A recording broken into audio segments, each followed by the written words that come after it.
Welcome to CRST's Paper Log Training module.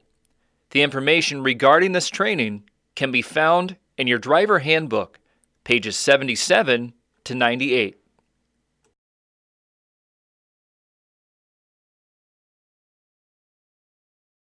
Let's identify when you would use paper logs. An ELD or paper logs must be used at all times, though we cannot use both.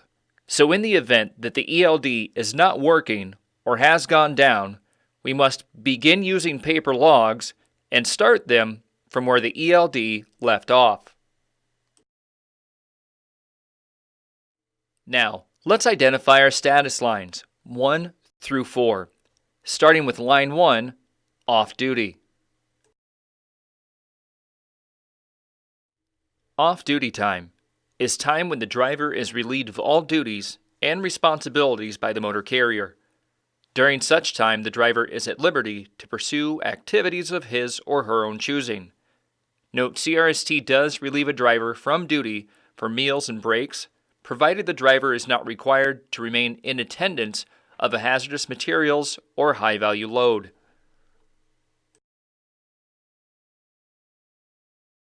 Sleeper berth, line 2. Only time spent in a sleeper berth of a CMV may be recorded as sleeper berth time on a driver's record of duty status, and can be no other location. This means that if you must leave the sleeper for any reason, you must change your status to the line that reflects what you're doing.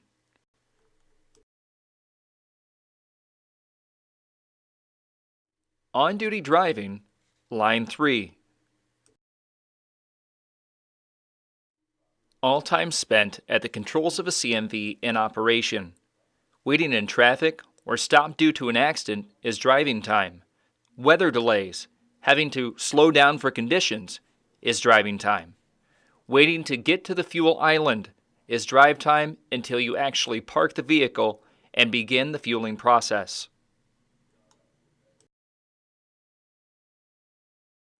On duty, line 4. All time, from the time a driver begins work or is required to be in readiness to work, until the driver is relieved from work and all responsibility for performing it. Let's now look at how to properly fill out a paper log. You'll notice all the information in orange is your personal information, as well as the information from the bill of lading, your miles driven today, your tractor number, driver code, co-driver's code, and co-driver's printed name. The recap section, or section highlighted in green, is how we keep track of our hours worked the past 7 days. This will help you to identify how many hours you have left to work with for your work week.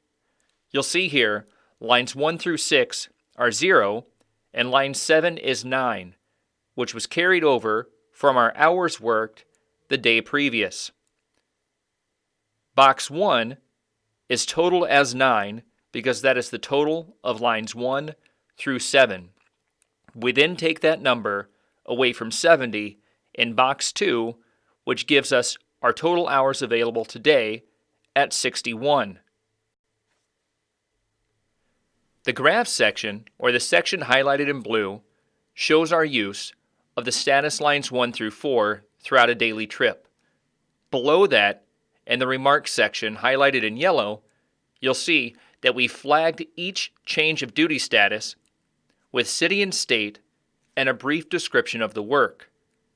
Then, on the very end, we've totaled the amount of time spent on each line. This total should always equal 24. You'll then see we've totaled up line 3 and line 4 together to give us our 10.25 hours spent working that then goes in box 3 in the green section. When flagging a change in duty status, the flags are required to have, at minimum, the city and state and a description of the work performed.